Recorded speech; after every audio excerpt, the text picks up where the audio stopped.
Live होनाय live होनानै थांबावबाय direct सोजाखोथाय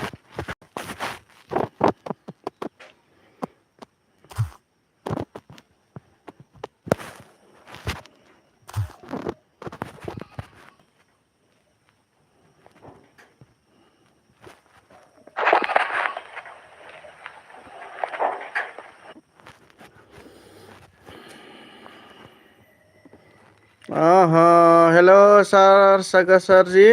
thank you so much मेरे लाइव स्ट्रीम में आने के लिए। Thank you thank you thank you. Hello sir ji, खबर सबर कैसा है सर जी अभी?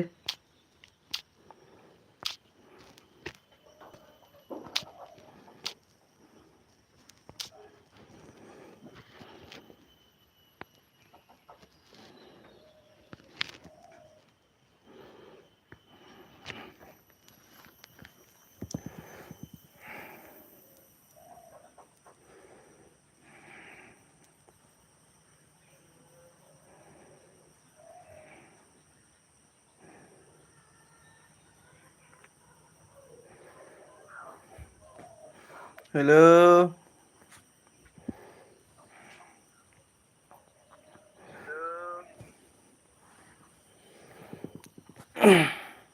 सागर सर जी, अभी चला गए हैं क्या आप? प्लीज कमेंट कर दीजिए।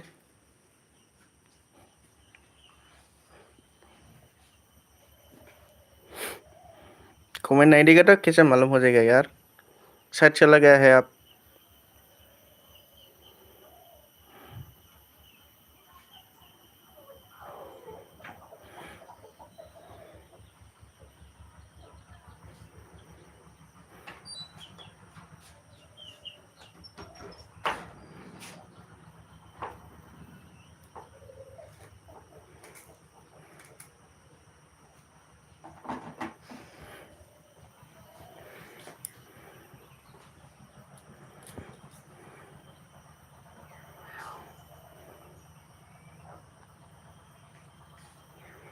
हेलो गाइस,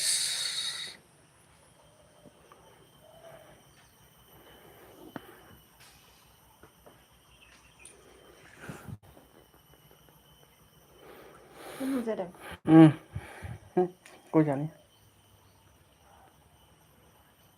प्लीज कमेंट यार, comment comment comment comment comment.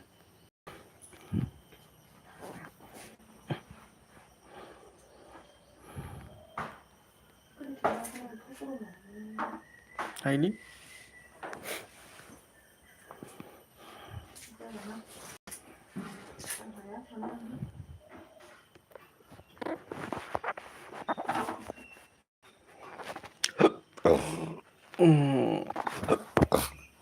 Please comment comment comment.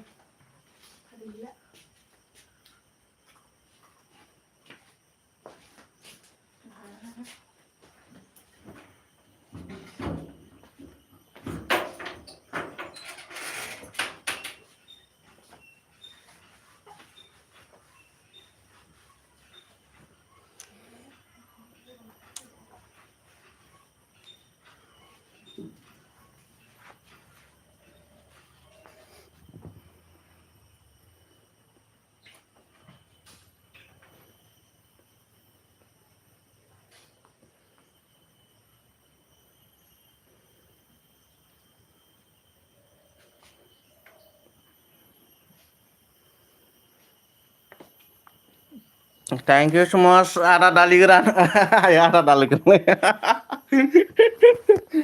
डालीग्रान डालीग्रान डालीग्रान ना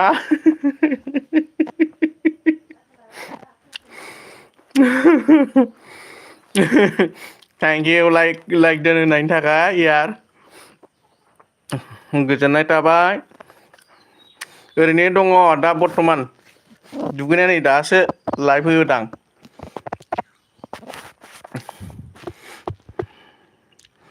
ओरैनो हास्लायस्लाय।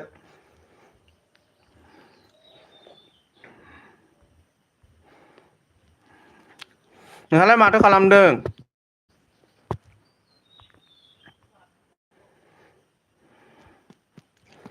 मा खालामदों दालि गोरान? दा मोजां नाम खौ दालि गोरान।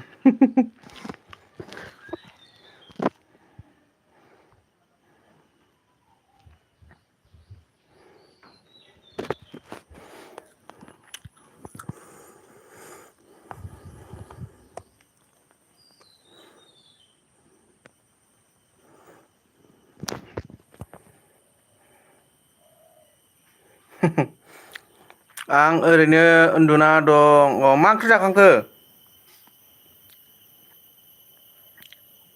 ब्लु होनगोन नामा? ब्लु नांगौबा हरनोसै आं।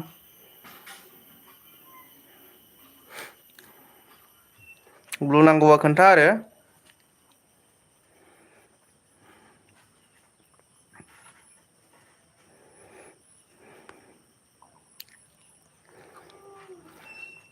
जोंना माबासो दालिसो दालि आरो मामोनलाय? खांख्रिखला आलु बाथोन आरो ओमफ्राय फाथो एवनाय। मा ओंख्रि जानाय नोंसिनालाय? जोंना माबासो दालि जहल ओमफ्राय आलुजों खांख्रिखलाजों बाथोन एवनायसो।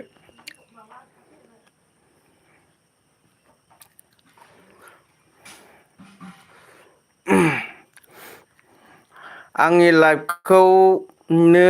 नेबाय थाखादोंमोन आं नोंनि लाइफखौनो नेबाय थाखादोंमोन थेंकिउ थेंकिउ आंनि लाइफखौ नेबाय थानायनि थाखाय गोजोननाय थाबाय। दे आंबो दाहाय थांगोन ना। माखासे ग्रुपनिफ्राय फैयाखिसै माथो। दे बेजों गैया गोनदोंलै नोंनावहाय आं गोदानसोना बेयो दे आं बेजों थांनि नोंनावहाय।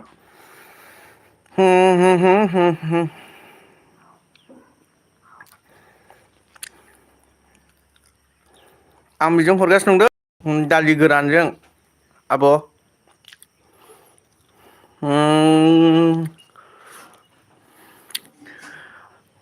प्लिज कमेंट करो कौन है अभी एक है आया है प्लिज कमेन्ट। मा टावाराव बेरायनाय जाखो आब'?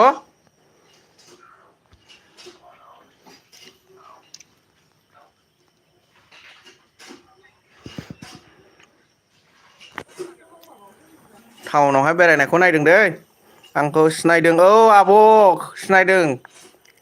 आं नै नोंनि माबायावहाय थांनानै नै भिडिअखौनो थांनानै फुल भिउ खालाम मा हैगासिनो दङ। पेनडिस सेंटर है सर जी थोड़ी देर रुको आपकी मेन आईडी से हो सके तो आ जाओ।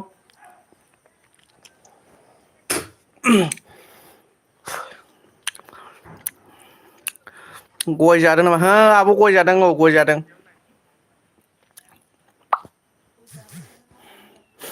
Please sir G up main ID से आ जाओ हो सके तो। सपोर्ट आईडी से मैं आपको सपोर्ट करने वाला हूँ प्रमोशन कर रहे हैं हो क्या हाँ हाँ हाँ मेन आईडी से आ जाओ सर जी। दे आब' जेब्ला नों आंखौ सापर्ट होबाय जेखौ आंबोथ' एसे नोंखौथ' सापर्ट होनांगोन ना।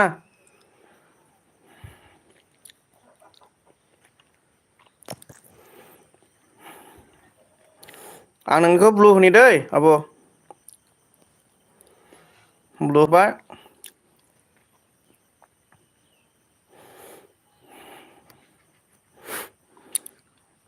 जोब्बाय माथो लाइक माबा हरनो बावदोंलै नाइस ब्लग लिरना हरसै दै। नाइस ब्लग आब' कमेन्ट हरबाय दै। लाइक होबाय साबसक्राइब खालामबाय। खालामबाय आरति माइनाव आब' थेंकिउ आब' सना आंनि लाइभ स्ट्रिमाव फैनायनि थाखाय आब'। सापर्ट हरबाय दे आब' नोंनोबो ओमफ्राय नै आब' ओमफ्राय आरति माइनाव आब'नोबो आंनि बिजों हरनोसै नोंनावहाय दोनजाबाय।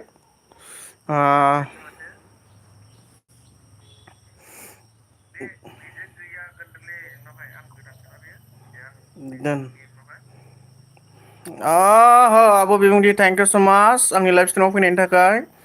गोजोननाय थाबाय आब' आंनि लाइभआव फैनायनि थाखाय ओमफ्राय दे ओमफ्राय आर'ति आब'नो हरनोसै आङो फेंटि सर जी आप प्लीज मैं 90 से आ जाओ यार मैं आपको प्रमोशन करने वाला हूँ हम्म, आरती माइनो हाँ वीडियो मिल गया उसका भी 15 मिनट 37 मैं अभी उसका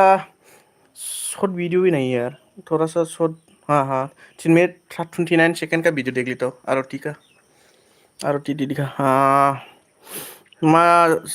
मा कि जाखो मा ओंख्रि जाखो आब' होनदों आब' आरतिया माबासो दालि जहल ओमफ्राय खांख्रिखलाजों आलुजों बाथोनसोमोन आब' ओमफ्राय आब' इयारा मा होनदों आरति सोंदों नहाय ओमफ्राय बिबुति आब'आ मा होनदों कंग्रेसुलेसन आगै सना 1K थेंक इउ आब' सना 1K जानायाव आंखौ कंग्रेसुलेसन जासिहरनायनि दाथ' दाथ' 1K जादों उनफ्रावहाय माबोरै जागोनथाय आनजाफिनगोन ना मागोन जेबो बुंनो हाला आरोखि एखमबा आनबो जायोना ओमफ्राय आरतियाबा मा होनदों हेल' यार मा कि जाखो मा ओंख्रि जाखोनो यार आब' नोंनाव सोंहरदों ओमफ्राय आब' यारा मा होनदों ओंख्रिया जानाय आरती हाँ GK all in Hindi thank you so much आप आपकी मेन आईडी से आने के लिए ठीक है मैं GK ऑल इन हिंदी उसको सपोर्ट कर लीजिए क्योंकि बहुत अच्छा नॉलेज का वीडियो डालता है वो सर जी तो प्लीज़ उसको भी सपोर्ट कर लीजिए और जो भी मेरे लाइफ स्ट्रीम में आया है एक दूसरे को सपोर्ट कर लीजिए मैं आपको ब्लू दे देता हूँ एक दूसरे के सपोर्ट लेने की वजह से हमारा चैनल ग्रो हो जाएगा ना इसलिए संदीप NKD हाँ सर जी क्या करो सर आप टेस्ट ओमारिया सर जी का वीडियो दिखा करो करे क्योंकि मेरे को भी इतना ज़्यादा नॉलेज नहीं ना उसकी वजह से सर जी इसलिए आप टेस्ट ओमारिया सर जी का वीडियो दिखा करिए क्योंकि वो बहुत अच्छा वीडियो डालते हैं ना इसलिए ओमफ्राय आब' आरतिया मा होनदों माइनावा गोथावथार गोथाव ना सर जी मेरे को भी इतना ज़्यादा नॉलेज नहीं है उसकी वजह से आप please test Om Arya sir ji का वीडियो दिखा करिए क्योंकि बहुत अच्छा वीडियो डालते हैं मैं तो उनका वीडियो देखता हूँ हाँ सर जी क्योंकि वो बहुत अच्छा वीडियो डालता है क्योंकि मैं उसका ही वीडियो फॉलो कर करके अभी इतना अभी ग्रो हो रहा है मेरा चैनल अभी तक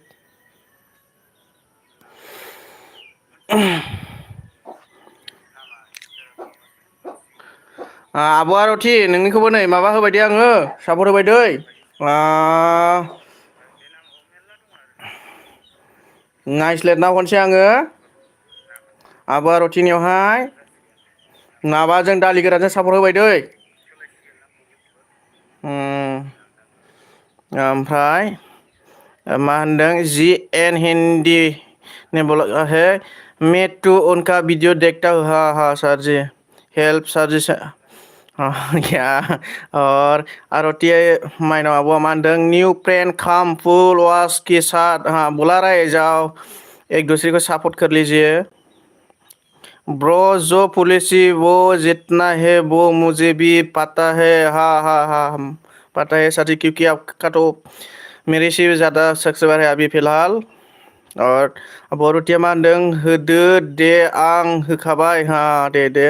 ओमफ्राय मा होनदों GK ऑल इन हिंदी ने क्या बोला है बाकी आप मेरे चैनल चेक करके देख ही सकते हैं हाँ देखता हूँ सर जी मैं आपका चैनल भी देखता हूँ आपका वीडियो तो मैं एक भी छोड़ता नहीं हूँ कभी कभी एक दो वीडियो छोड़ जाता है फिर भी बाद में देख लेता हूँ मैं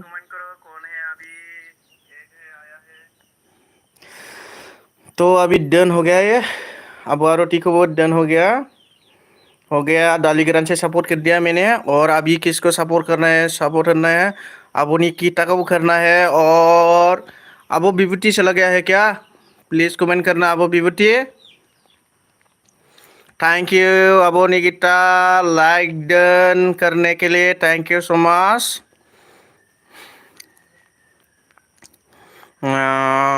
आब' निकिता नोंना थांखो ना माखो दे माबा हरफिनलाय दे कमेन्ट हरफिनलाय अननानै। संदीप सर जी आप थे सोमवार सर जी का वीडियो देखा करें ना यार, मेरे पास भी इतना नॉलेज नहीं है उसकी वजह से। और आपको टेलीग्राम में बोल चुका हूँ मैं, आप जो डिस्क्रिप्शन में लिखा है उसको अच्छी तरह से लिखा करो। ब्रो जिसको सपोर्ट करना है उसको लिंक फर्स्ट फर्स्ट करो, लिंक फर्स्ट करो। ठीक है मैं आपका लिंक मैं आपको रुको रुको रुको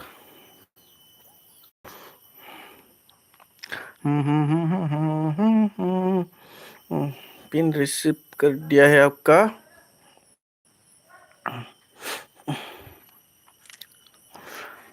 अभी मैं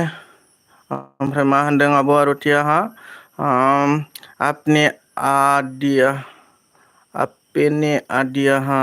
और मा होनदों अरे भाई मेरे नहीं है जिसको सपोर्ट करना है। ओ हो सॉरी सॉरी सॉरी गलती हो गया रे बाबा। और मा होनदों यार आब'आ मानि हेल्प बिदों बियो माबालै आब' थारमाने गावनाव भिउस जाया नालाय आंखौ एसे हेल्प होजानो लुगैदों आरोखि। आंहाबो इसिबां नलेज गैयाना माबोरै हेल्प होनो हानांगौ दे। आं हानायखिनिखौ हेल्प होदों। टेलिग्राम ग्रुपआवबो डिसक्रिपसनावहाय बे फिलआप खालामनानै लायाना माखासेफोरखौ टेक्सटफोरखौबो मोजां लिरना ला, बेखौ मोजां ला होननानै बुंबाय आङो होननायालाय। आब' निकिता थांखो ना माखो माथो कमेन्टबो हरदिया जाखो? हिंदी हिंदी हिंदी हिंदी हिंदी हिंदी हिंदी मैं हिंदी का भी कर देता हूँ इस आईडी से मैं टालीग्राम से दे रहा हूँ हिंदी को भी। जरा वो उसकी चैनल में भी सर जी मैं आपका जीके ऑल इन हिंदी में आपका शॉर्ट वीडियो देख लेता हूँ। हाँ क्योंकि दूसरे को भी सपोर्ट करना है ना इसलिए।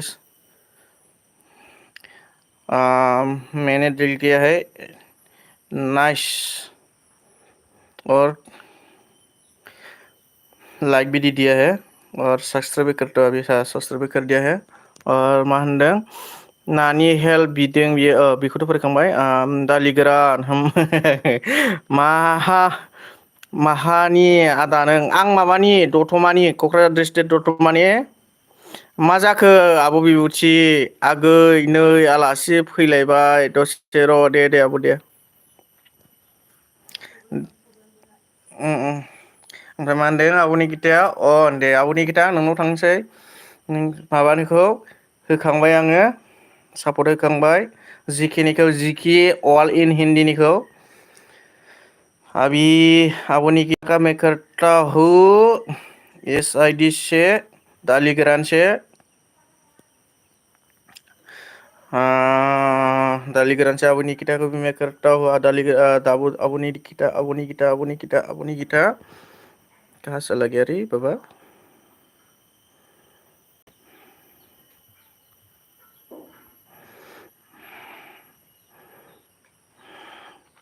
ऑन होनदों होमबा आब' निकिताया? ओहो सब्सक्राइब करना पड़ेगा पहले नहीं तो नहीं होगा। मिल गया वो निकिता का भी मिल गया मिल गया मिल गया बाबा मिल गया।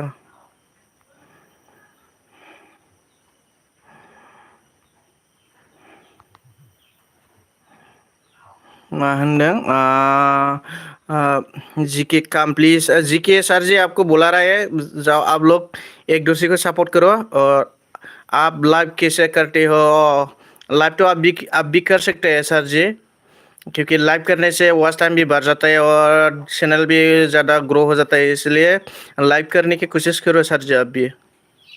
और यार मा होनदों नोंसिनाव आलासि जानो थांनांगौ र' आगै दालि गोराना। दे फै फै आब'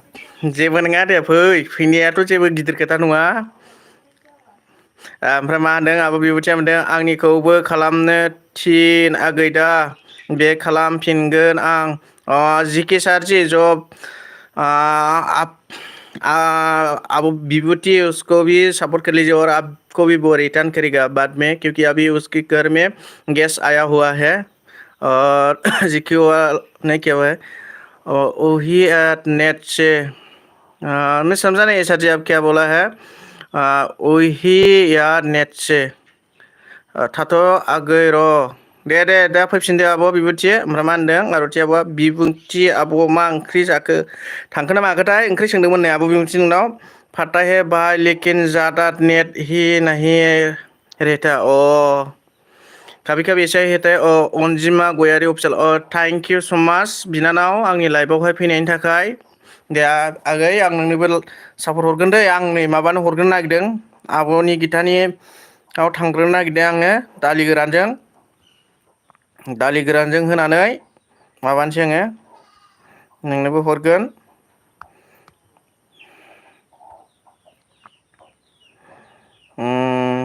बेरायब्रा अफाय थांखोथाय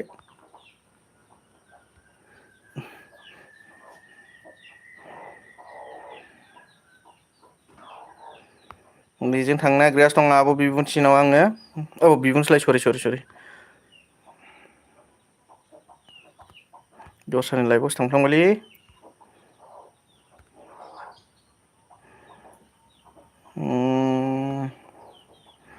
बोरै ब्रा आब'नि गिता होननाय ब्लु होग्रोनांगोनदां आब'नि गितानावहाय बोरै आब'नि गिता दे आब'नि गिता दे मेसेज हरफिनलाय अननानै क्या बोल रहे दालि आब'थिया जिके खाम नहीं लाइक होबाय दे आदा लाइक होबाय दे आं दे आगै सना थेंक इउ लाइक होनायनि थाखाय ओमफ्राय मा होनदों उनावहाय नोंसिनिखौ सानदों बुङाखै नामा आं बुजियाखिसै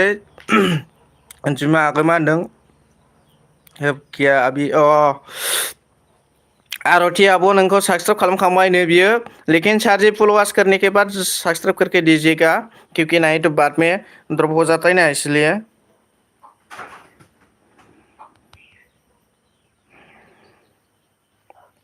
माबा आब'नि गिता थांखो ना माखो नोंनिबा थांनो नागिरदोंमोन आङो मोनाखिसै बोरो आब'नि गिता दासो मोनदों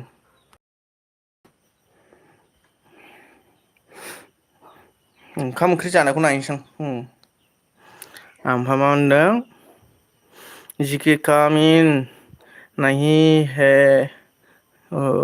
लाइक होबाय दे आं बेखौथ' फरायखांबाय ओमफ्राय आरतीको सब्सक्राइब किया है अभी जिके काम नहीं है कमीन है और हरे भाई कौन बोला ड्रॉप होता है हाँ जिके क्योंकि कभी कभी ड्रॉप हो जाता है ना इसलिए बोला है मेरा तो पहले ऐसे बहुत सारा ड्रॉप होते रहते थे दिन में 10-12 ऐसे लाइफ में हम लोग सब्सक्राइब करते हैं ना तो बाद में ड्रॉप हो जाता था लेकिन इसके बाद हमने फुल वॉच करके अभी सब्सक्राइब करते हैं अभी सपोर्ट करते हैं उसकी वजह से ज़्यादा ड्रॉप नहीं होता है फिलहाल ओमफ्राय मा होनदों आरे भाई कौन बोला है ड्रॉप होता है ओमफ्राय सान्दुं गोसा नङा नामा होनदों आदा सान्दुं गोसाथार गोलोमजोब्बाय नै आंहाबा ओमफ्राय मा होनदों आंनिखौबो एसे सापर्ट खालामदोब्रा दे जागोन दे आं दा माबानाव थांग्रोदों आब'नि गितानाव थांग्रोदों आब'नि गितानिखौ आङो सापर्ट हैग्रोनोसै दालि गोरानजों आङो ओमफ्राय माबानाव थांगोन आङो बेनिफ्राय अनजिमा बिनानावनावहाय ओमफ्राय नोंनाव थांगोन आं हरजोबगोन लासै लासैनो एफा जिके वाल इन हिन्दीनिबो हरखांबाय आङो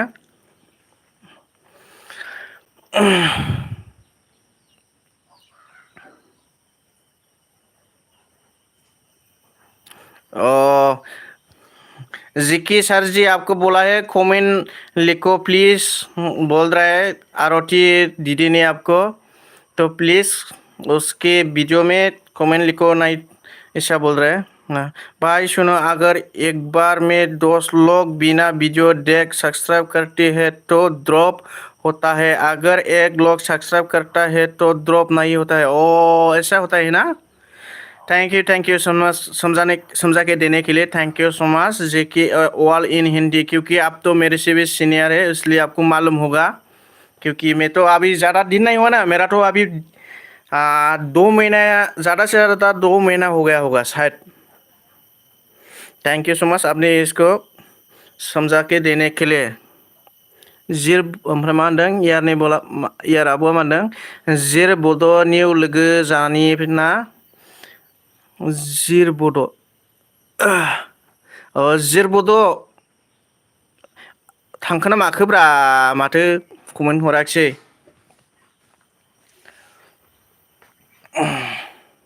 कमेन्ट हरा मारै मिथिनांगौ। थाङोबा प्लिज कमेन्ट हरनानै दोन, कमेन्ट हर, थांनोसैबा थांनोसै, नङाबा आफाखौ जायोना आंहाबो। ब्लु होलाय दे होनोसै। औ दे ब्लु होबाय दै। थाङोब्ला अननानै खोन्थाहर। अनजिमा आगै थांखो ना माखो अननानै कमेन्ट हर। बाहाय मेरा दो चैनल है, जीके का एक है और दूसरे पे 1K सब्सक्राइबर कंप्लीट है। हाँ हाँ, एक में तो 1K सब्सक्राइबर है, लेकिन एक तो मेरे को तो मालूम नहीं है कौन सा चैनल है एक। लेकिन आपका तो ये मेन आईडी है ना, मेन चैनल है ना। और हरला नामा गै नायगासिनो दं आब' नै जाबाय फल'वार्स जाबाय आब'। नायदो नै लाइक कमेन्ट हरबाय। ओमफ्राय दालि गोराननि कमेन्ट मोनगोन दै आब'। दालि गोरान लिरना हरनोसै आङो नोंनावबो। जा मोजां नाम दोनबाय नोंसोर आंखौ, दालि गोरान। दोनजाबाय दै। दङना अनजिमा आगै दे। आं आब' बिबुनिखौ माबानिखौ हरबाय, आब' नगितानिखौ। ओमफ्राय दाना नोंनियावबो थांबाय दै, नोंनियाव थांसै। जाबाय दै आब' निगिता। दाना आं बिनानाव माबानाव थांनोसै दालि गोरानजों। मैयानि थाइजौ आसार खालामनायखौ आं मोनायाव नायदों दै आब' नों जारौ नोंनि माबाखौ थाइजौ आसारखौ। जेके वाल ने क्या बोला है भाई वो चैनल आपको दिया है कहा। ओ हो दिया नहीं ना, ठीक है कोई बात नहीं। ओमफ्राय मा होनखो अनजिमा गैया मा ओंख्रि जानाय। सब्जि दाल और आलु खांख्रिखला बाथोनसोमोन आगै। ओमफ्राय मा होनदों आरति बिनानाव और गारि सालायफैदों। गारि सालायफैदों आरो दे। ओमफ्राय मा होनदों दालि गोरान अखा हाबा जानांगौ। माखौ दालि गोरानखौ गरमथारमोनना रथि आगै। र' बे सासेया फैयाखैना गथ' वायदों फैनो होननानै, ना खामानियावसो बेस्थ' जादों बेलाय। दालि गोरान सासेया बागुरुम्बायालाय। आरती को बोलो कमेंट चेक करो। अब आरती प्लीज उसका कमेंट चेक करो, क्योंकि कमेंट कर दिया है उसने। कमेंट हरबायनो आब' नोंखौनावहाय चेक खालामदो। जेके ऑल इन हिंदी प्लीज यार को भी थोड़ा सा सपोर्ट कर दीजिए। और अब यार आप भी उसको सपोर्ट कर लीजिए, एक दूसरे को सपोर्ट करो प्लीज।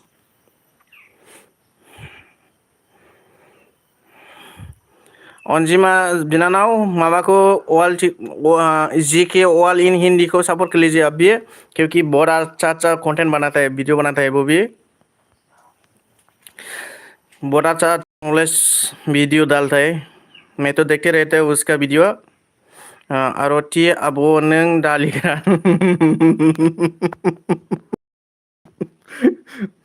और डन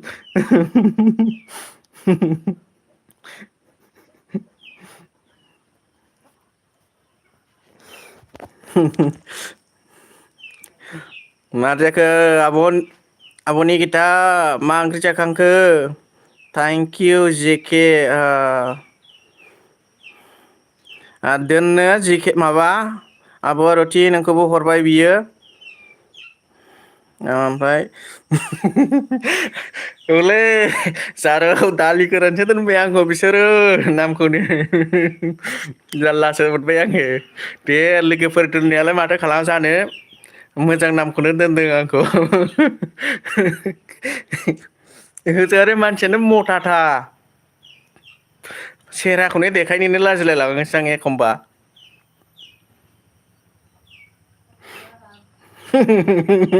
आसासो होनहरबावबायसो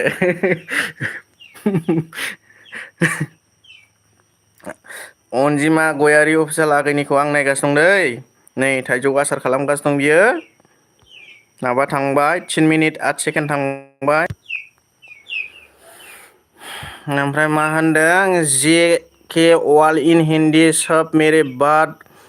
ध्यान से सुनिए अभी तो सब्सक्राइब कर दे रहा हूँ लेकिन वीडियो और कमेंट दूसरे आईडी से करूँगा खोनासंबाय ना थारमाने गासिबो खोनासं गासिबो आइडिखौ सब मेरा बात ध्यान से सुनिए कमेन्ट दूसरे आईडी से करूँगा थारमाने दस्रा आइडिजोंसो कमेन्ट होगोन जाहैदों बियो बेखौनो गासिखौबो मोजाङै खोनासंनानै ला होनदों आरोखि मा होनदों आब'नि गिताया जोगोनार ना बामि दाउ बयलारसो गोथाव दे गोथाव गोथाव गोथाव गोथाव गोथाव गोथाव आब' फेन्टिस्टिक बालासे भिडिअ डालूंगा फेन्टिस बालासे भिडिअ डालूंगा सुनिए खोनासंदो मा होनदों बिसोरो खोनासंनानै लादो दे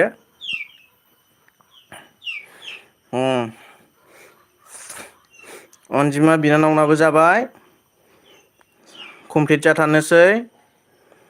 4 मिनिट 30 सेकेन्ड थांबाय दै 5 मिनिट जाथारनोसै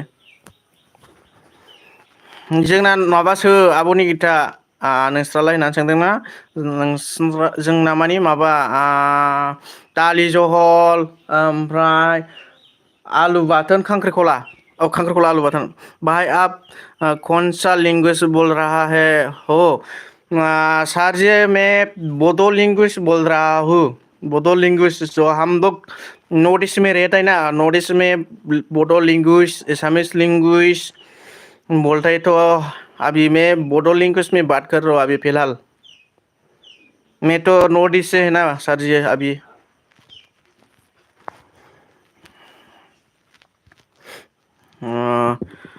दंबावोबा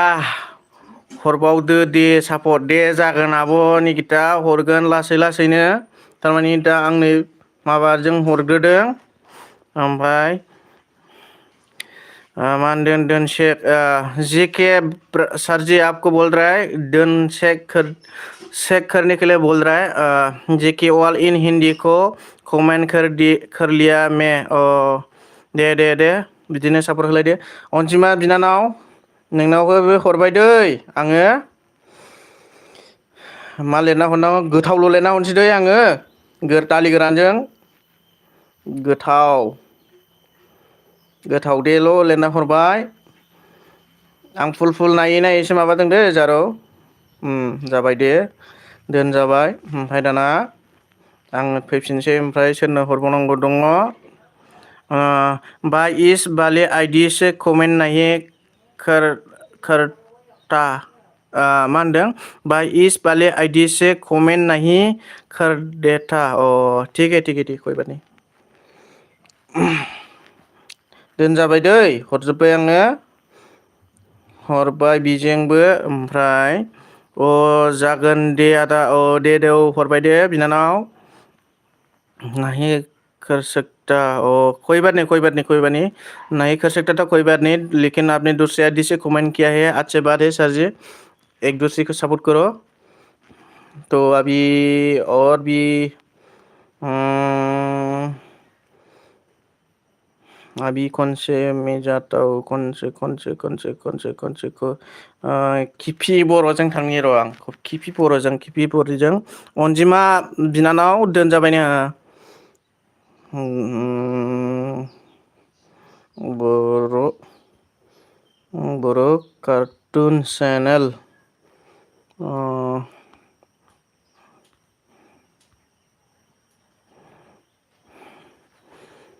दाना नैबेजों थांनोसै दै नैबेजों किफि बर'जों थांनोसै दाना किफि बर'जों सापर्ट होनोसै दाना किफि बर'जों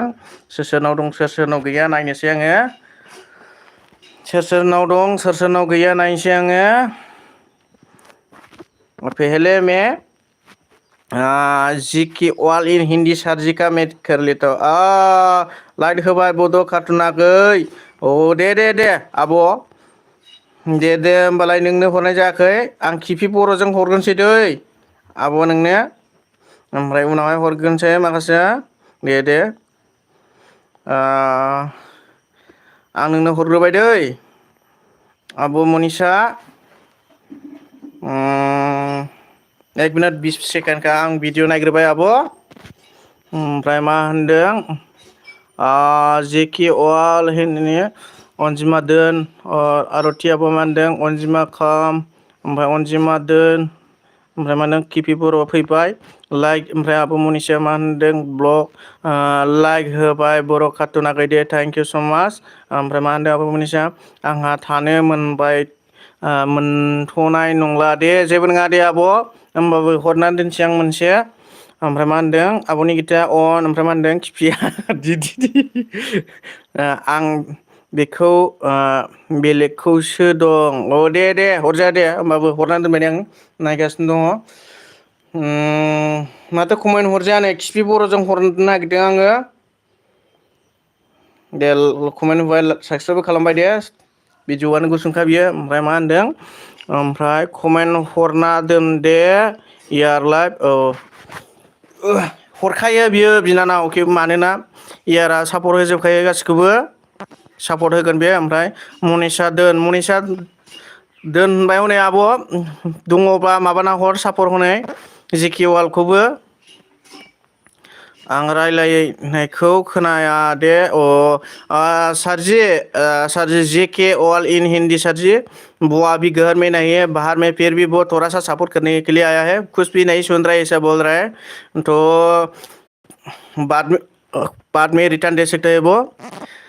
तो सरजी थोड़ी देर रुक जाइए क्योंकि वो भी रिटर्न देते हैं बाद में अभी वो घर में नहीं है फिलहाल ओमफ्राय मा होनदों मनिसा दोन होनदोंमोन ओमफ्राय आब'नि गिता मा होनदों अन होनदों ओमफ्राय किपि ब्रड सर जी मेरा आईडी है सपोर्ट करने की जरूरत नहीं है उसको मैं इस आईडी से भी सपोर्ट करेगा मेरा सपोर्ट आईडी है सर जी ये भी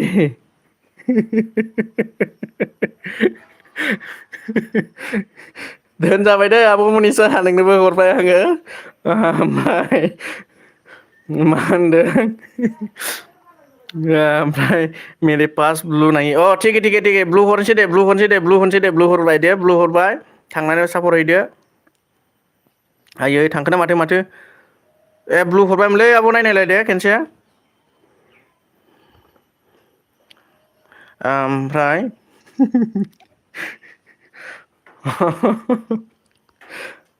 दे आब'नि गिताया बोरैबा होननो मोनबाय आब'नि गितानोबो हरनोसै आङो किपि बर'जों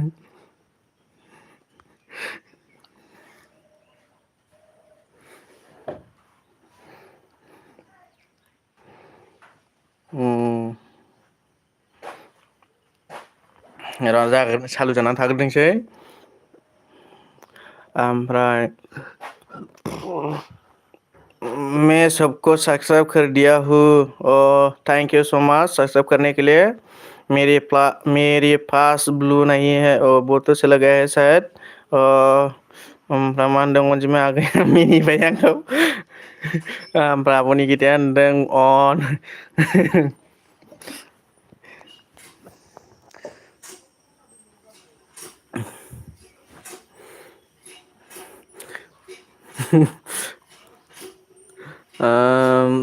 मैं सबको होनखांबाय बियो ओमफ्राय अरे यार आज ग्रुप से नहीं आया है फ्रॉम स्क्रिप्ट सर जी भी नहीं आया है और दूसरी भी नहीं आया है क्या करूँ सागर सर भी थोड़ी देर ही रुक कर चला गया है।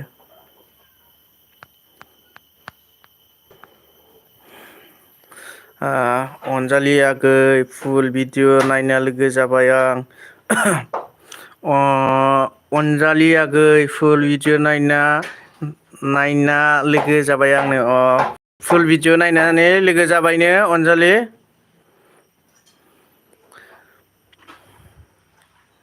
ओमफ्राय मा होनदों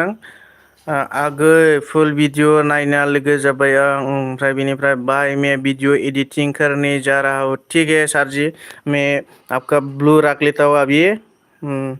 अभी थोड़ा सा मेसेज करना है एक बार और प्लीज। ओमफ्राय मा होनदों दिपालि बर' है थैंक यू। दिपालि आब' खबर सबर माबोरै दं आब' सना? अननानै लाइक होआखै लाइक होदो आब' सना। ओमफ्राय मा होनदों आगै कार्टुन आइडिखौ हरदो दे। हरदों आब' आं मोनसे हरखांबाय दे खिफि गोरानजों। ओमफ्राय मा होनदों दिपालि आब'आ मा होनदों good afternoon good same to you.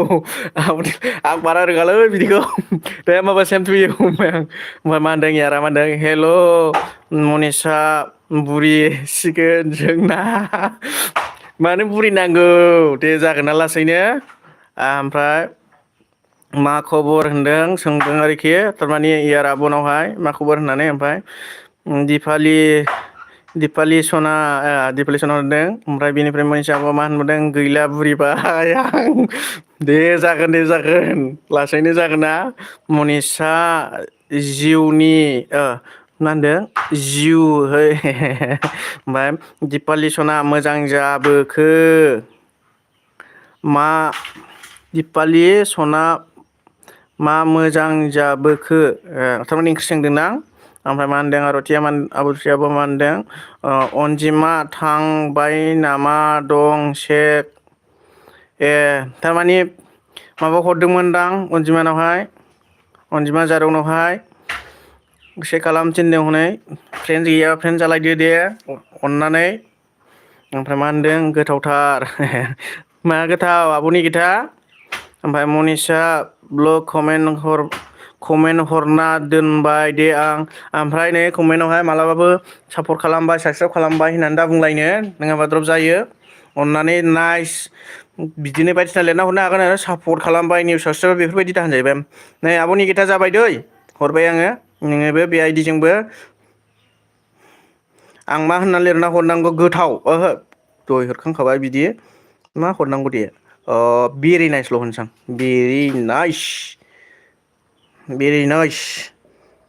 हरबाय दै खिफि बर'जों। ओमफ्राय दाना सोरनो हरबावनो आब' दिपालि ओमफ्राय माबा मोनाखैलै दिपालि बर' आगैया मोनाखै आब'आ मोनाखै नोंनोबो हरनि दै। थांखो ना माखो माबा दङ दे थांनोसैबो आरो दे थांदो दे होमबालाय आं ब्लु माबाखौ लाखिफिननोसै। औ दे जेबो नङा टाइम गैयिखौलाय माथो खालामनो। ओमफ्राय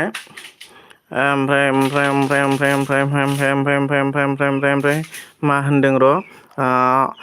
मनिसा दासो संनायदों र' आं। ओमफ्राय मा होनदों दिपालि आब' इयारा मा होनदों दिपालि सना गाज्रि खनबाय आं टाइमखौनो मोनाखै दे जेबो नङा। मा ओंख्रि दिपालि ओमफ्राय मा होनदों अनजिमा मनिसा आब' मा होनदों अनजिमा दानो नांगौ ना ओमफ्राय मा होनो दिपालि एपखौ फरायखांबाय ओमफ्राय टाइम गैया बेखौ फरायखांबाय खिफि बर'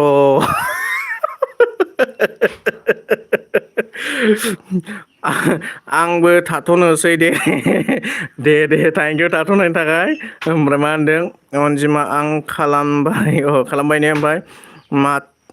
मैथाजों बयलार बेदर ओंख्रि पटल एवगोन र' दासो जगार लादों दे आं नोंनावहाय थांगासिनो दं दै माबानावहाय आं दिपालि माबानाव थांनि ओमफ्राय माखासेखौ माबानाव हरनि थारमाने जेब्ला सापर्ट होबाय जेखौनो आंबो एसेबाबो सापर्ट हरनांगोन ना। थांगासिनो दं बेयावहाय आङो बारा गोलाव बिदिखौ नायनो हानाय नंला थारमाने 1 मिनिट 50 सेकेन्डनि भिडिअ नायनोसै आरोखि ना दुफ्ला दामलायलायनायखौ नायबाय ने दिपालि बर'निखौ आब' दिपालिनिखौ ओमफ्राय मा होनदों लाइक दोन थेंक इउ दिपालि आब' ओमफ्राय आरति आब' आरति मा होनदों अनजिमाया बिनानाव मा होनदों आरति माइनाव कमेन्ट हरना दोन दे आं दा दसे उनाव खालामगोन दे दा खालामलाय ओमफ्राय मादों इयार मा ओंख्रि जाखो होननाय सोंहरदों आब' इयार नोंनावहाय ओमफ्राय आंबो जागौमोन दिपालि अ दे आब' निकिता थेंक इउ अन थानायनि थाखाय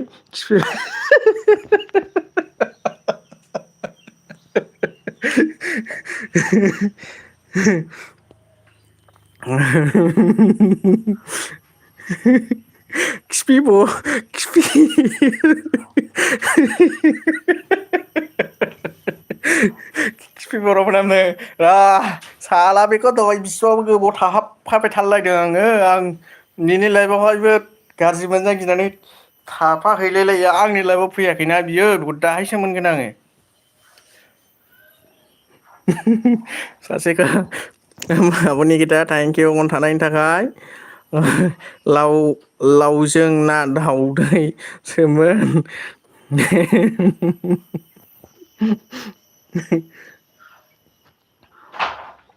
दे र' आब' निकिता नोंनोबो नोंनोबो होनखाबायगोनलै खिफि गोरानजों जाबाय दे दाना आं जेबो माबाल' हरला दै ओरैनो माबा सिम्बोल' हरनानै दोनबाय दिपालि आब'नो माबा हरबाय ओमफ्राय नै सासेबो खालामबाय जोब्बायानो दाना फैफिननोसै ओमफ्राय सोरनो हराखैमोनथाय रिनु बर' है फ्रेंड की खबर खबर तो भले अच्छे न हो एतिया थैंक यू सो मच मेरे लाइव स्ट्रीम में आने के लिए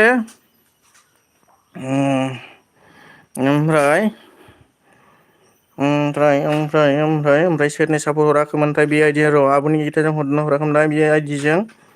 बेजों हरखांखाबाय ओमफ्राय बिदिनो सैतान गोजाथार औलै थाब बिदि नोंखागौ र' आंबो गोबाव थाला ओमफ्राय आब' निकितानोथ' हरखांखाबाय आङो आब' इयारनो नायनाय बेजों दंनै गैया आब' निकिता नोंनाव माबाना थांबावनोसै दै आब' इयार नोंनावहाय माबाजों खिफिजों थांगासिनो दङ ओमफ्राय रिनु बर' किखौ बेथ' माबा फरायखांबाय बाट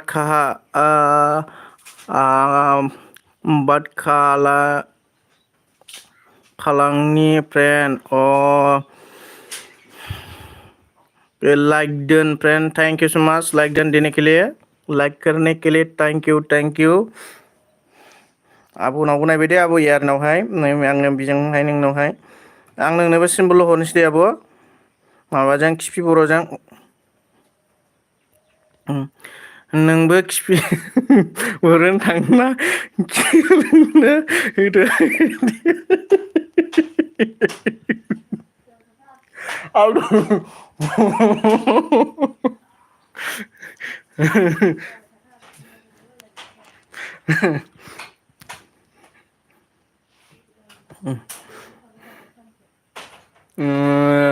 बाहात खालायनि फ्रेन्ड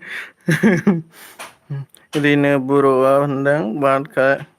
खालेनि भात खालेनि खायसे भात खायसे आंहा बेखौनो बुजियाखै मा खोथासो नोंबाय थादों आङो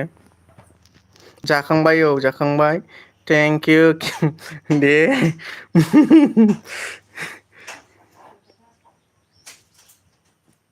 हरबाय दै आब' कमप्लिट नायबाय नै आङो खिफि बर'जोंबो ओमफ्राय रिनु बर' थांखो ना माखो थाङाखैबा माबा हर दे आं नोंनोबो हरगोन दे आंनियावहाय फैबाय जेखन आं एसेबाबो सापर्ट हरगोन आरोखि थांखो ना माखो थाङाखैबा अननानै प्लिज कमेन्ट हरफिन दे मोनसे थाङाखैबा आं सापर्ट हरनि दङ थांगासिनो दं नोंनावहाय माथो भिडिअ'आनो गैया बिसो आमोखा फैबाय माथो आं रायखुमानाया माथो फैबाय रिनु बर' आं रायखुमानाया फैबाय दस्रा आइडि लानानै दासो बुजिदों आङो। मेन आइडिजों फै मेन आइडिजों आदा बिखुंगुर। ओमफ्राय आङो बिनानावनो हराखैगोनलै बिनानाव अनजिमा बिनानाव अनजिमानो हराखै र' नायनि आङो हराखैगोन बिजों हराखै। थाइजौ आसारखौबोथ' नायखांखाबाय बे थाइजौ आसार बानायनायखौ नायबावनोसै आङो नायनानै खालामसै।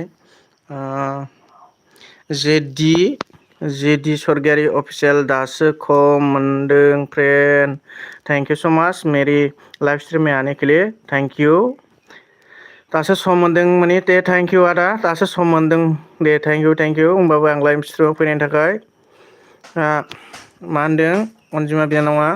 लाइभआ माखासे लालायबाय मोनाम दे मा होनदों रिनु कि खबरिया से फ्रेंड दे मेन आइडि से आ जाओ ना यार।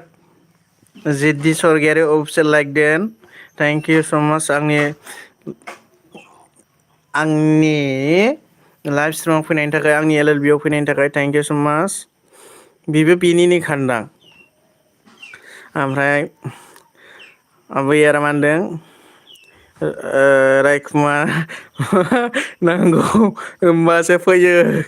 आगै आइदि जाना थायो बिसोरो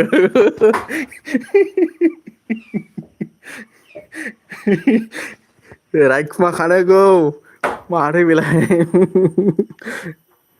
ब्लु हो र' सापर्ट खालामनाय दे ब्लु हरनि दे औ ब्लु होबाय दै ब्लु हरबाय गोजौ मा होनदों कमेन्ट थांबाय गोजौआव फरायदे कमेन्ट मा होनदों हाय फ्रेन्ड कि खबर कि खरिस आसे दे दाथ' लाइभ होदो ओमफ्राय भात खालिनि जाखांबाय दालि जहल आलु खांख्रिखला बाथोनसोमोन ओमफ्राय मा होनदों लाइकदों थेंक इउ लाइक होनायनि थाखाय कि खबर फ्रेन्ड भाले आसे ओमफ्राय भात खालिनि बेखौथ' होनखाबाय जाखांखाबाय ओमफ्राय ब्लु बोखारदो मा जालायखो दे आब'नि गिता बोखारबाय दे उन्दुनो ओंखारलायबाय नामा आब' निकिता थांनोसैबा खोन्थालांदो आब' निकिता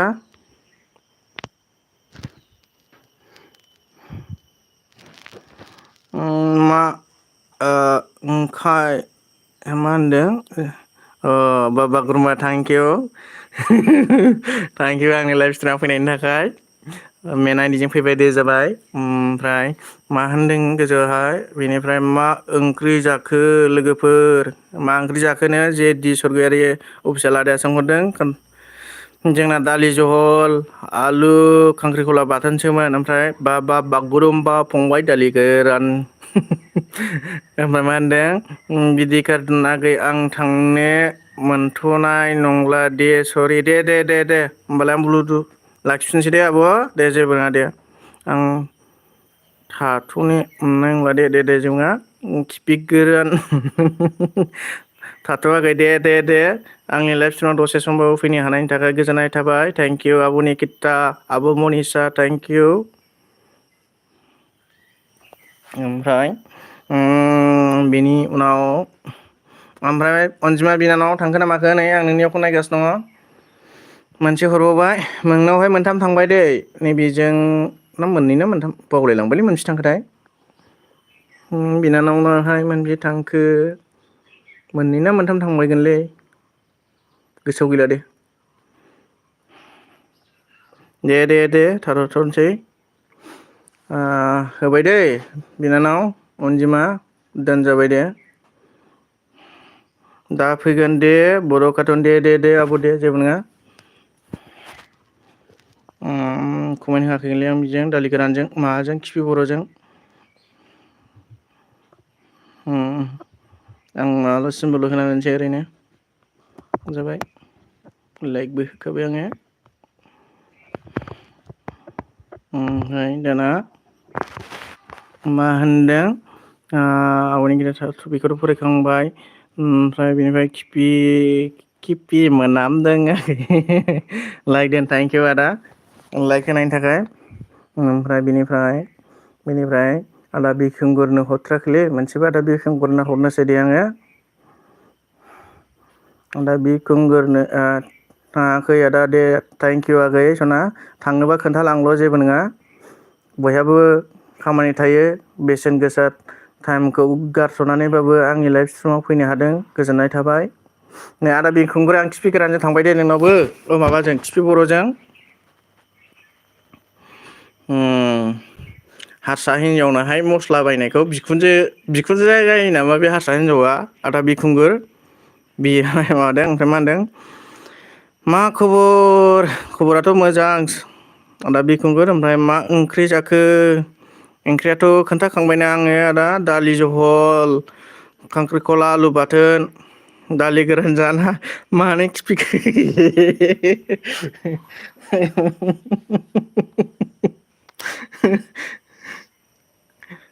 आदा बिखुंगुरनाव थांबाय दै नोंजोंबो आदा बिखुंगुरना 1630थानि बारा जानानै दं साबसक्राइबारा टटेल गासै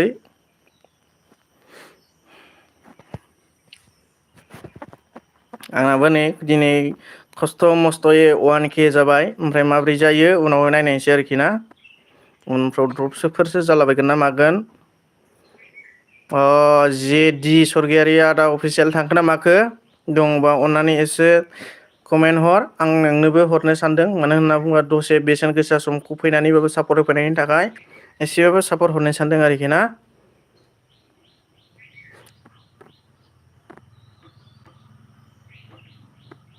दङबा एसे कमेन्ट हर आदा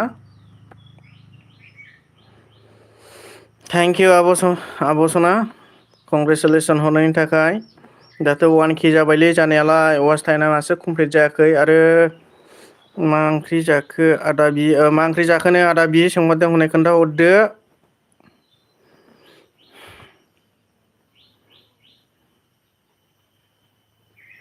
अनजिमा लोगो मा खबर सरि ब्लु होनो बावदों आङो दे होबाय दे ब्लु होबाय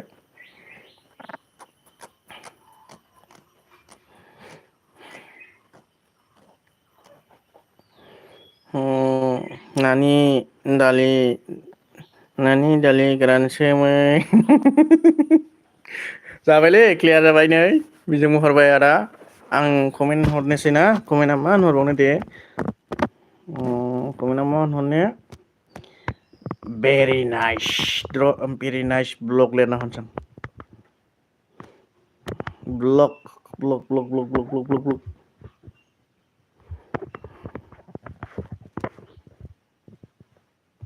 हाबाय दे आदा नोंबो हरबाय ओमफ्राय दाना बिनिफ्राय आदा थांखोना माखो माथो कमेन्टबो हरफिनदों जै बोरो मा मोनलाय जिदि स्वर्गियारि अफिसियेल आदाया ब्लु बिनायखाय हरदोंमोन आङो ओमफ्राय मा होनदों मोजां बि लोगो जा गरम ना दिनै गरमलै नै आंथ' खामानियाव मारै थांबावनोसो नंबाय आङो दिनै फांखाबो गाज्रि जानानै दंबावोसो आंहाथ' बिराद खस्थ' बर्थमान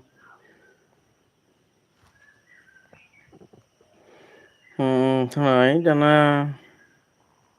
हरबाय दै बेजोंहाय हरबाय बे आइडिजों ओमफ्राय बेजों हरबाय खिफि बर'जों ओमफ्राय र' दालि गोरानखौ नागिरनाय आं आदा बिखुंफोरनो हराखैमोनगोनलै आं दालि गोरान बर'फोरजों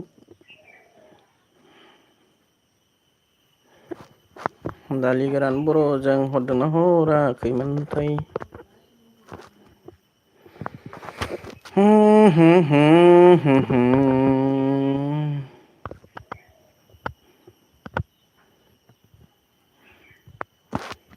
मा ओंख्रि जाखो अनजिमा लोगो मा ओंख्रि जाखोनो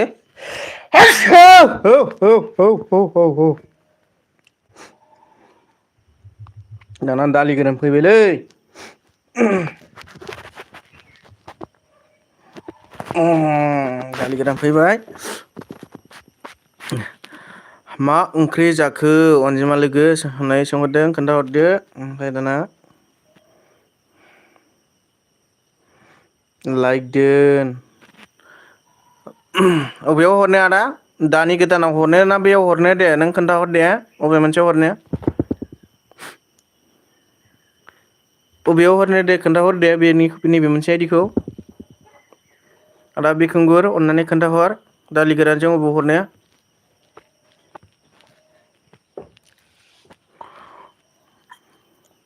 गोदान आइडि गोदान माबायावहाय हरनो ना बै मोनसेयाव हरनो लाइक दोन लिरना हरनायाव हरनो ना अफाय हरनो खोन्थाहर अननानै ओमफ्राय मा होनदों नानि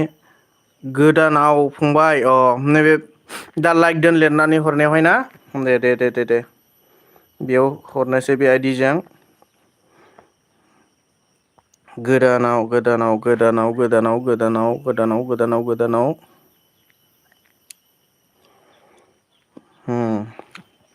गोदानाव हरबाय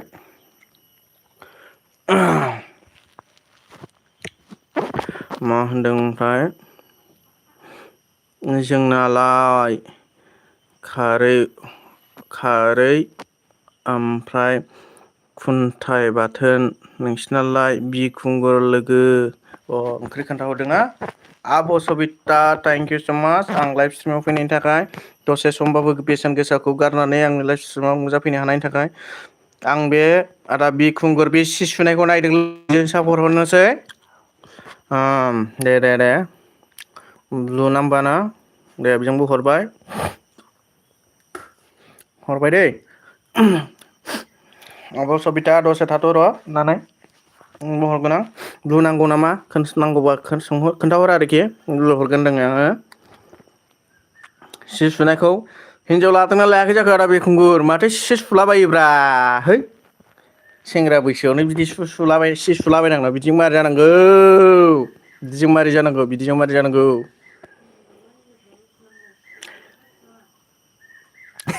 नोंबो मान हरोब्रा मा ओंख्रि जाखो आगै आदा बिखुंगुरनाव सोंहरदों मा ओंख्रि जाखोनो हनै आदा बिखुंगुर ओमफ्राय बेनिफ्राय मा होनदों गासैखौबो हरफिन फंबाय सम लादो गासैखौबो हरजोबफिन फंबाय सम लाना दे जागोन आं सम लाना हरगोन दे दा आंहाबो नै टाइम जानोसैलाय नै माथो देरथा जानोसै थारमाने आं दुइथायाव ओंखारलाङो नालाय खामानियावहाय देरथायावहाय आं बन्द' खालामसै आरो आधा घन्टा खुनुरुखुम थाबावनानै ओमफ्राय बेनिफ्राय मा होनदों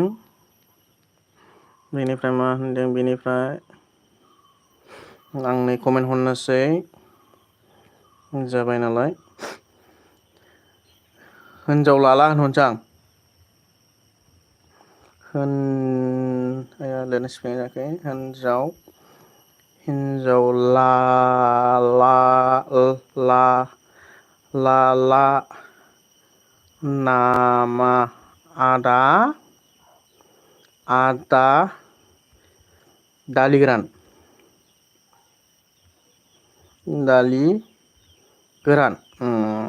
हरबाय दै आदा दालि गोरान जाबाय बेजोंबो हरबाय ओमफ्राय दाना मा होनदों बेनिफ्राय बेनिफ्राय मा होनदों कमेन्ट बारलांबाय दं आगै अबेमोनथाय र' सरि भुल जाफ्लांनायनि थाखाय सोर खिफिखो एसे गेसाव जारला बियो बारलांनायाबो माथो गोथावसो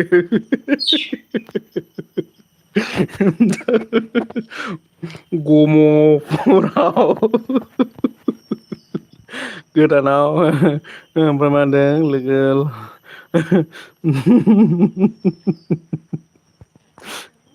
अनजिमा लोगो दालि गोरान दे ओमफ्राय मा होनदों आंनिखौ एसे होना होदो गावहा गारनानै थांबाय दहाय आं सापर्ट हरनो नागिरनायावहाय नों गारनानै थांबा आं मारै सापर्ट हरनो हास्लाबनांगौ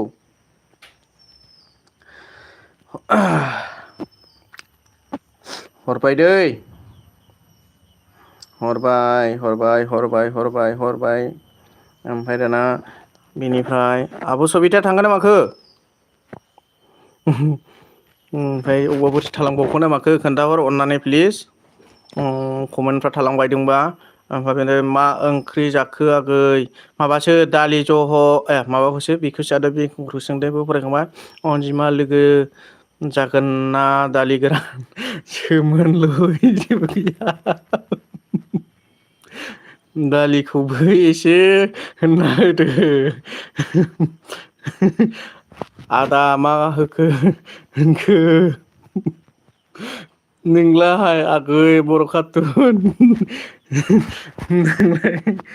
सबिता आब' दालि गोरान जेबो गैया आयु दालि गोरान जाना आंना फरायनाया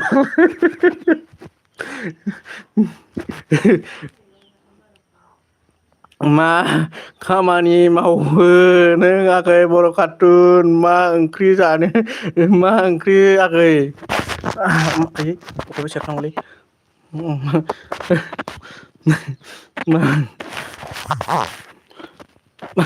नों आगै माबा ओरैनो खस्थ' मस्थ' सोलियो आब' सबिता ओमफ्राय सबिता मेथाइ जासुलि मा खबर सार मे लाइफ आया था आप नहीं आया सर जी क्योंकि मैं लाइव स्ट्रीम में अभी भी है ना तो कैसे आ सकते हो मैंने बोला पहले आपको मैं लाइव स्ट्रीम 12 बजे में आता है लाइव स्ट्रीम छोड़कर कैसे जा सकते हैं आपको वीडियो मालूम होना चाहिए सर जी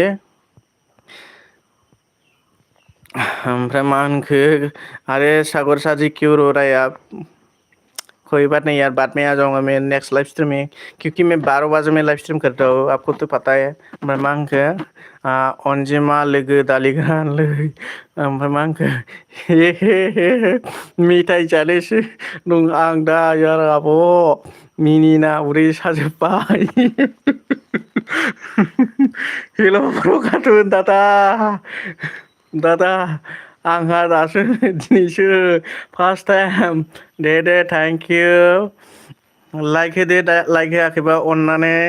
ओमफ्राय सर जी मैं लाइव आया था आप नहीं आया सॉरी सर जी सॉरी सागर सर जी क्योंकि अभी मैं लाइव स्ट्रीम में चल रहा हूँ ना कैसे आ सकते हैं आपको तो मालूम होना चाहिए एक लाइव स्ट्रीम से दूसरे लाइव स्ट्रीम में कैसे जा सकता है मा मेथाइ जादों ओमफ्राय निउ फ्रेन्ड कम पानि पुरि आरो मम' आब' मिनिबायनि माथो माने सुलिब लुगा होनदों एयार लाइभ लोगो जादो लोगोनो जागौबा ब्लु नांगौबा बिदो सोरनोबा ब्लु नांगौबा बिनो हागोन ओमफ्राय सुलिब ब्लग ब्लु होलाय दे ब्लु हरबाय दे सापर्ट लालायदो सापर्ट लालायबा मारैसो जानो ओमफ्राय मा होनदों जागोन दे सुलि ओमफ्राय मा होनदों बिनिफ्राय बिखुंगुर आदाया मा होनदों माबा एयारलाइभआव जागोन दे सुलि दे माबादों ओमफ्राय दा बिखुंगुरा होनदों सबिता आब' आंहाबो मेथाइ ओमफ्राय सुलि आगैना माबा जायाखै दै कमेन्टआ स' जायाखै थेवब्लाबो यार दे फेन भिडिअ नायनानै कमेन्ट हरना दोन आं बेक खालामगोन कमेन्टआवहाय लोगो जाबाय निउ साबसक्राइबार बिदि दा हरलायनो दे एसे बुजिलायना ला नङाबा द्रप जाफिन होनदों ओमफ्राय आब' सबितानाबो कमेन्टआ स' जायाखै जाफैदों बि आगै जोंना ओंख्रिया अमा भाजा दाउ भाजा आरो मैथा ना ओमफ्राय नै आं बेजों हरनोसै दै आब' सबिता आब' सबिता नैजों हरगासिनो दं दै बेजों हरगासिनो दङ नै आब' सबिता आं भिडिअ एसे गोलावखौ नायनानै हरनोसै नोंनि माबाखौ एम्फौ एवनायखौ हरनोसै एम्फौ एवनायखौ ओमफ्राय बिनिफ्राय मा होनदों आब' सबिताथ' फरायखांबाय जाफैदों बियागै जोंना ओंख्रिया अमा बेखौथ' फरायखांबाय ओमफ्राय निउ फ्रेन्ड काम 98 से बुला रहा है बिखुंगर ब्रादार उसके बाद बोल रहा है माथो ओमफ्राय सलिब ब्लगआव होनदों माथो जा जागानिखौ कमेन्ट फराया दालाय थेवब्लाबो माबा नुदों आरोखि स' जायाखैबाबो नुदों ओमफ्राय बेनो मा होनदों दाला जायगाखौलाय होमबाबो नुदों हेल्प सर जी रुको ना यार आपको बोल रहा हूँ मैं आप डिस्क्रिप्शन में अच्छी तरह से लिखो टाइटल टेक्स्ट और इसको सब कुछ अच्छी तरह से लिखेगा तो आपको व्यूज आ जाएगा नहीं तो कैसे व्यूज आएगा सिर्फ एक ही भाव ऐसे करके कैसे होगा सर जी आपको तो मालूम होना चाहिए आपको बोला मैं भी इतना ज़्यादा मेरे को भी इतना ज़्यादा नॉलेज नहीं है सर टेस्ट और मारिया सर जी का वीडियो देखिए आप उसको वीडियो देखेगा तो आपको मालूम हो जाएगा ना सर जी ओमफ्राय मा होनदों बिखुंग्रा आदा बिखुंग्रा आब' सबिता मेथाइ जागोन आब' ओमफ्राय मा होनदों आगै दे हरदो दे हरदों दे हरदों दालि गोरान फेन जादो दे आं हरगासिनो दं दे नोंनोबो नैबेखौ आं आब' कबितानो हरगासिनो दं नै आइ दासो एम्फौ एवदों आब' माबाया आब' कबिताया बेनिखाय हरखांनानै नोंनो हरनायसै आरोना बेनिफ्राय होनदों आब' सबिताया मा खालामदों नों आगै मा खालामदों नो आबा बिखुंगुर खोन्थाहरदो एसे अननानै सुलि नोंनि भिडिअखौ फुल नायना लोगो जाबाय आं इयारा होनदों नोंनि भिडिअखौ नायनानै लोगो जाबायनो दे जालायदो एसे निउ प्रिन्ट कम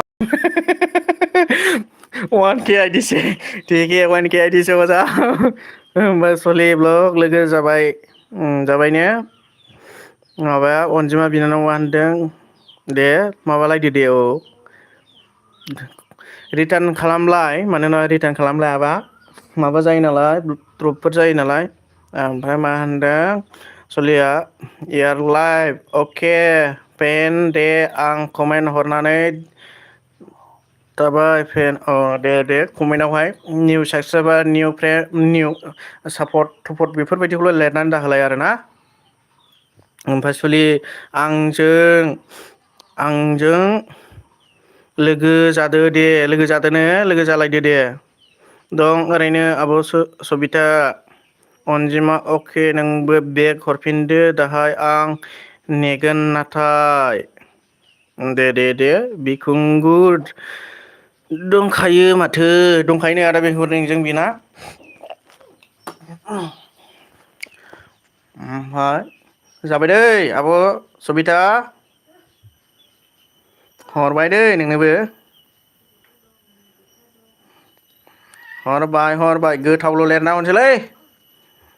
गोथाव एम्फौआ एम्फौ लिरलालै गोथावल' लिरबाय आं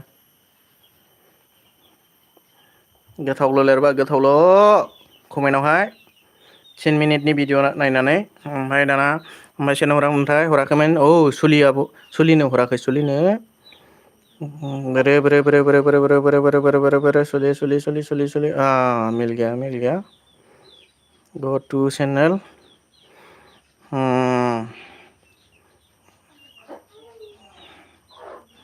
1 मिनट 36 सेकंड का वीडियो है सुली का ठीक है मैं उसको दे दिया देख साइड में रख लेता हूँ मोबाइल ओमफ्राय मा होनदों अबावबाफोर मेसेजफोर थालांखो नामाखै एसे अननानै खोन्थाहर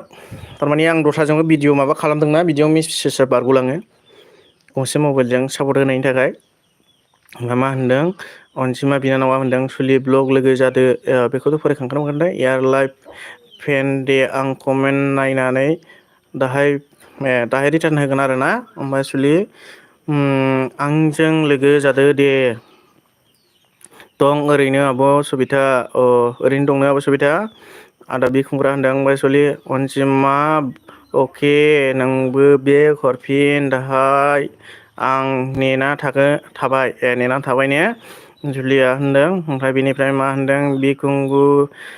माबा होनदों सुलिया होनदों बिखुंगुर दंखायो माथो बेखौ फरायखांबायमोन उनाव ओमफ्राय अनजिमा बिनानावा मा होनदों दसे उनाव खालामगोन दे सुलि कमेन्ट हरना दोन दे कमेन्ट हरलायना दोन कमेन्टआवल' साबसक्राइब खालामबाय सापर्ट होबाय रिटार्न बेफोरबायदि दाहोलाय ओमफ्राय आदा बिखुंग्रा होनदों सुलि नायलाय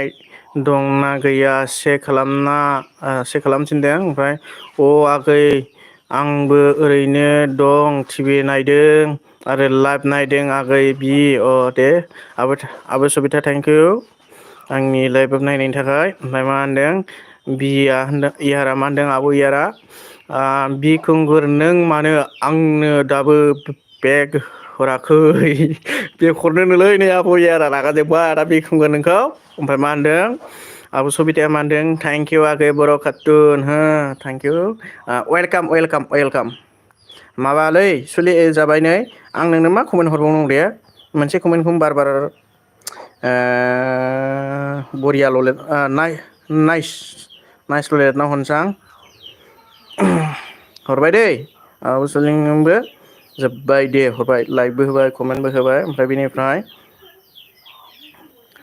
ओमफ्राय बबेबाफोर थालांबावखो ना माखो बबेसिम थांदोंमोनथाय थेंकिउ आगै बर' कार्टुन बेसिम सौबायमोन ओमफ्राय मा होनदों बिखुंगुर आदाया नानि नोंनो हराबा आं नोंनि भिडिअ मारै नुयो बेसो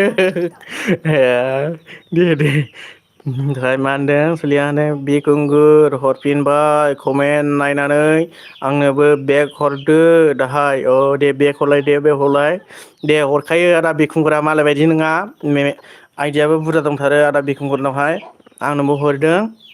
ओमफ्राय मा होनदों आदा बिखुंगुरा सुलि खालामबाय ना खालामबाय ने अनजिमा अके फ्रेन्ड अके फ्रेन्ड होनदों ओमफ्राय एयार आब'आ मा होनदों नों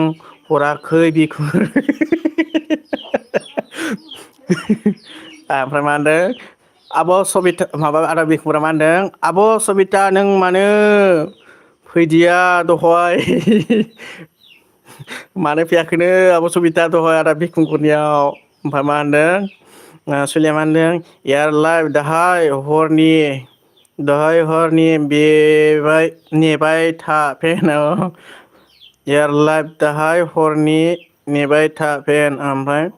मा होनदों आदा बिखुंगुरा नानि नोंखौ र'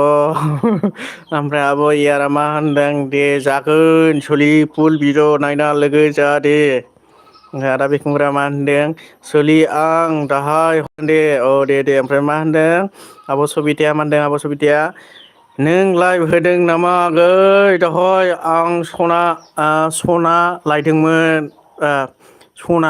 लायदोंमोन दहाय फंबाय साब आइडिजों कमेन्ट खालामना दोन दे जागोन दे आदा जागोन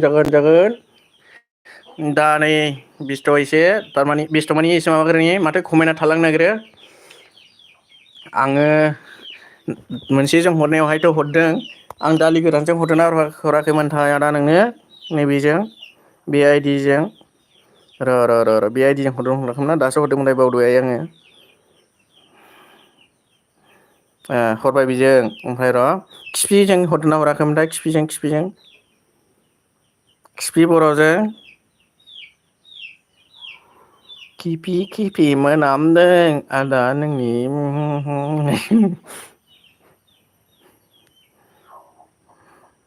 बे आइडिजों दंना गैयामोनथाय र' बेजों चेक खालामनि आङो बे आइडिजों दंना गैया बेजों गैया दै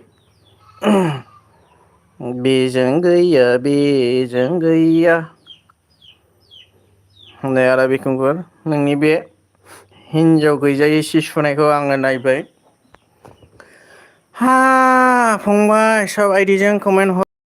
ओमफ्राय मा होनदों है थगायजालायबाय आदाया आंजों माखौ थगायखो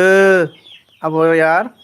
ओमफ्राय आब' सबिताया मा होनदों सरि दे आगै थांनो हायिनि सरि होनहरदों ओमफ्राय मा होनदों सुलि ब्लग बिखुंगुर दे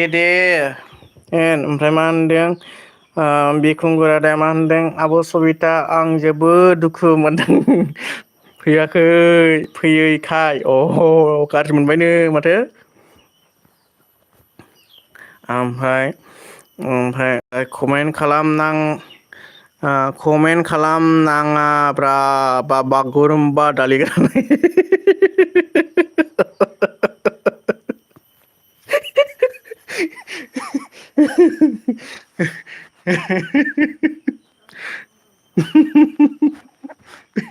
जारलालै माथो थाङोबा एसे अननानै खोन्थालांदे मानो होनोबा आं ब्लु लाखिफिननो दै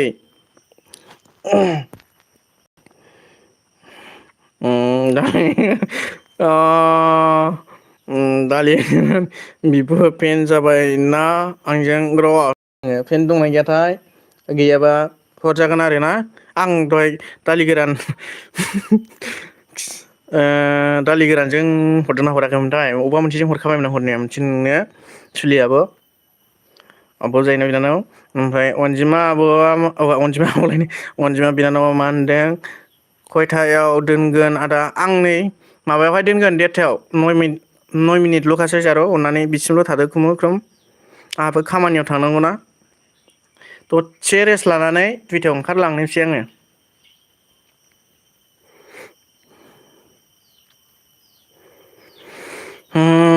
आदा बिरखुंग्रा थांखोना माखो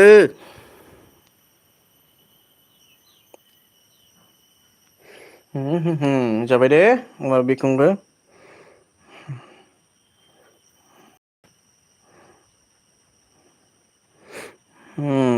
आब' सबिता जोंना दालि गोरान मा जागोन हरबाय दे बेजोंबो ओमफ्राय आं बिनानाव माबानाय हरखाबायगोनलै बेजों र दै अनजिमा बिनानावमोनखौ रायग्रोनि बेजों दंना गैया ए दंखायो हरखाबाय आं बेजों अनजिमा बिनानावनो हरखाबाय आङो बे आइदिजोंनो माबानानै हरबाय आङो ओइ मा होनदों मेक्स इउटुबार लाइक दोन ब्र' आंनिखौबो दा नायै दे र'दे आदा मेक्स इउटुबार नोंना एसे नोंनिखौ ना आङो एसे माबा मोनगासिनो दङलै माथो नटिफिकेसन नोंनि भिडिअ होनायनिया नटिफिकेसनानो हाबा भिडिअआ नों दाखालि सोंदोंमोन ना आंनावहाय माथो आंनिखौ नायफैया मा होननानै ओमफ्राय आंथ' नोंनिखौथ' सापर्टआव दङ सापर्ट होयोना होआ होननानै सोंदों ए सुलि ब्लग नोंनियाव गैया दै माबाजों दा माबानायजों खिफि बर'जों गैया दे खिफि बर'जों हरनोसै बेजोंबो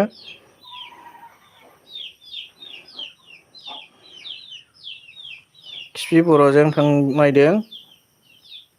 सुलियो लाइक दे ब्र आंनिखौबो दा नायहै दे बिराद गरम दिनै औ गरम दिनै माबालै ओमफ्राय र' मा होनदों एयारा हे आदा होनदों ओमफ्राय आदा बिरखुंग्रा मा होनदों अनजिमा लोगो मानो आंनि लाइभ फैयाखै दहाय ओमफ्राय मा होनदों सुलिया मेक्स इउटुबार लोगो जादो दे लोगो जानाय ने लोगो जालायदो ओमफ्राय मा होनदों आदा बिरखुंगुरा सुलि आबो फैया आंनि लाइफआव ओमफ्राय मा होनदों ए लाइफआबो मा होनदों ओइ आदा बि नोंखौ सिमाङाव नुदोंमोन आं मा होनदों अनजिमा बिनानावा ओमफ्राय दहय सोलाबाखै बि लोगो ओमफ्राय होनदों सुलि आब'आ बिरखुंगुर समानो मोना ओमफ्राय मा होनदों मेक्स इउटुबारा मा होनदों इयार ब्र मै मा ओंखाम जाखो आदा मेक्स नोंनिया कन्टेन्टआ उन्दैफोरनि माबायावसो होनानै दं नामा ओमफ्राय नटिफिकेसन माबायावहाय आङो खालामबाय ओमफ्राय माबाबो जाया आरोखि ओमफ्राय नोंनि नटिफिकेसनानो आंनाव हाबफैया नोंनि सेटिं खालामनाया मोनसेसो भुल जानानै दं बायदि मोनदों आरोखि आङो नोंनियावहाय र' जाबाय दै हरबाय सुलि नोंनोबो सिम्बल हरनानै दोनसैलै हरबाय दोनजाबाय दे जाबाय दै नोंना हरखांखानायमोनब्रा हराखैमोनगोनलै हराखैथ' ओमफ्राय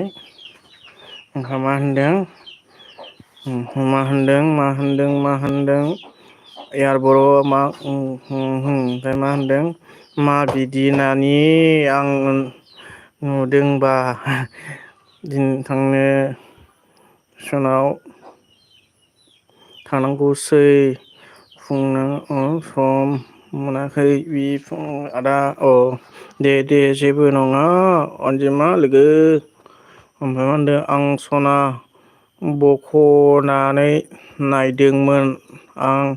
आगै बिसना अ दे मा होनदों आदा मेक्स इउटुबारा ओमफ्राय मा होनदों सोलिफै नों आं दानि हरगोन अ दे ओमफ्राय आंनि मबाइलखौ लागोन मा होनदों आब'आ मा होनदों आब' यारा आंनि मबाइलखौ लादों नों ओमफ्राय मा होनदों अनजिमा बिनानावा मा होनदों आंनि लाइफआव फैसिन बिलोगो फैफिन खयथायाव हरो बिनानाव एसे टाइमफोरखौ नायनो माबानानै माबा ओमफ्राय हो आरोखि आंहाबो थांनायनिबो टाइम दङ नालाय खामानि दं ओमफ्राय मा होनदों यार आब'आ मा होदों मेक्स नाइस आदा मेक्सआ मा होनदों नाइस ओमफ्राय मेक्स इउटुबारा मा होनदों नायफिनलाय ब्र यार नायफिननो थिनदोंनो ओमफ्राय बिखुंगुर आदा मा होनदों जेबो नङा सलि स मोनब्ला मा खालामनो नङा होमबा ओमफ्राय अनजिमा बिनानावा मा होनदों आं दसे नायदोंमोन बिलोगो ओमफ्राय कमेन्ट हरासै आं सम मोनब्ला खालामखायो माथो बिखुंगुर आब' सुलि मा सुलिया होनदों ओमफ्राय आब' सुबिथा मा होनदों ओंख्रि जाखो आगै मेक्स इउटुबार मा ओंख्रि जाखोनो आदा मेक्स इउटुबार ओमफ्राय आं थिन मिनिट ल'खासै माथो आं बानायाखै मेक्स आं रावनिखौबो आं बानायाफिना ओमफ्राय मा होनदों मेक्स ओमफ्राय अनजिमा बिनानाव मा होनदों मेक्स इउटुब लोगो जादो मेक्स इउटुब सापर्ट मा होनदों सुलिया मेक्स इउटुबार सापर्ट हरबायनो ओमफ्राय मा होनदों आदा बिखुंगुरा आब' सबिता आं नोंनि मोखां लाबाय थादों ओमफ्राय मोन लाइफआव दहाय फैगोन र' होनना मानसिफोरानि सिगाङाव आगै सना गाज्रि मोननाङा दे आगै नों खयथायाव होआमोन लाइभखौ दे माबायाव दे आदा बाय दे आं होमबालाय माबाखौ लाखिनोसै दे थाङोबा बिदिनो बाय माबा हर दे अननानै आं माबाखौ लाखिफिननो ब्लुखौ ओमफ्राय मा होनदों आगै सना सरि आंहा बिराद आथिं सानाय जादों आदा बे आदै बेलथायनानै आथिं सानाय जानायानो बिराद जादों आरोना जारलालै आंहाबो आगय जाबाय थायोमोन एसे एनै मुलि जाहोलांना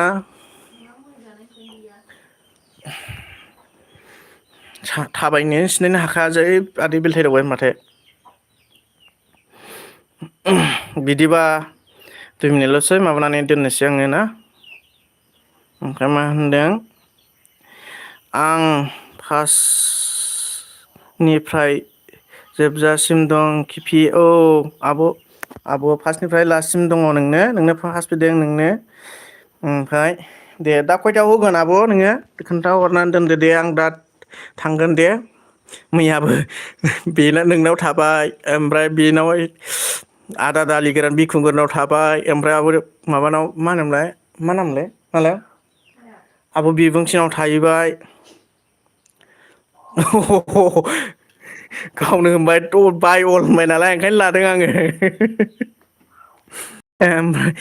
बेनाव थाबाय भिडिअखौनो मैया बानायनो मोनबोआखै आङो दिनैहाय खस्थ' मस्थ' बानायनो सानथारदों दे जागोन दे आं 6थायावथ' सफैया न'आवहाय 6था एसे बारो आरो 6:30नि जेब्ला सफैयो अब्लानो नायगोन आङो ओमफ्राय होनदों आब' सबिता जेबो नङा दे गाज्रि मोना आं दे होमबा अननानै बिदिनो नोंसोरखौ आंखौ सापर्ट होफैगोन होननानै आं आसा खालामो आरोखि बिदिनो सानफ्रामबो 12थायावहाय फैनानै सापर्ट होफैगोन होननानै आंबो नोंसोरखौ सापर्ट होगोन हानायखिनिखौ गोजोननाय थाबाय नोंसिनिसिम दा आं खामानियावहाय थांनोसै अननानै दुखु दा मोनसै दा मुजिथारदोंमोन आंबो लाइफखौ दोननो उफाय गैया हनै आंहाबो उदै थाइसेनि थाखायनो बिदिनो खस्थ' लायनांगौ जानानै फैयो दोनथ'नाय जासिगोन दे अननानै दुखु दामोन गाबोन बिदिनो बिदि टाइमाव होफिननायावहाय नोंसोरखौ फैगोन होननानै आं आसा खालामो आरो नोंसोरखौबो आंनि साबायदिजों सापर्ट हरनो हाबावगोन होननानै आं आसा खालामो एसेयावनो दोनथ'नाय जाबाय दे टाइम जाबाय नै आंहा नङाबा दा लोगोजों रागा जोंजालायगोन लोगोफोरजों 1:30 जाबाय नै बाय बाय दे थाथ'दो आं नोंसिनाव दाहाय थांफिननोसै मोनायावहाय दे थांदो दे आंबो माबानोसै ओमफ्राय आं ब्लुखौ लाखिफिनजोबनोसै दै आं ब्लु लाखिफिनजोबनोसै आदा बिखुंबो नोंखौ लाखिनाय जाबाय गाज्रि दामोन आब' यार नोंखौ लाखिनाय जाबाय गाज्रि दामोन अनजिमा बिनानाव नोंनिखौबो लाखिनाय जाबाय गाज्रि दामोन बाय बाय दे थादो गाबोनहाय फैफिनलायदो अननानै आंबो थांगोन दै